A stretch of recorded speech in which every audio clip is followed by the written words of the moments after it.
চড়া রোদ যেন পুড়ে যাচ্ছে শহরের রাস্তাঘাট, আর শরীর জুড়ে ক্লান্তির ছাপ। তপ্ত গরমে যেন দম বন্ধ করা অবস্থা। এই পরিস্থিতিতে মানুষ খুঁজছে এক ফোঁটা শান্তি, এক চুমুক স্বস্তি।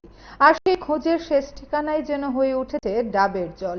এদিন দুপুরে রাজবাড়ির সামনে দেখা গেল এক ডাব বিক্রেতার দোকানে মানুষের ভিড় যেন প্রমাণ করছে এই প্রাকৃতিক পানীয় আপাতত গরমের বিরুদ্ধে মানুষের সবচেয়ে বড় অস্ত্র। সংবাদ মাধ্যমের মুখোমুখি হয়ে এই বিষয়ে দোকানদার এবং ক্রেতারা কি প্রতিক্রিয়া দিয়েছেন শুনুন। আমরা তো এখানে মানে দাদা তোমরা বড় ভাইয়ের মতো, তো এখানে কমে রাখে 80 টাকা ধরবে। এটা প্রচন্ড গরম, এই গরমে তো মানে জলের পিয়াসা হয় প্রচন্ড, তো তার লেগে ডাবটা খাইলে একটু শরীরটা ভালো থাকে। কোন জায়গায়? এনার্জি পাওয়া যায় আর কি। কোন জায়গায় এটা আপনার আছে রাজবাড়ির সামনে একদম।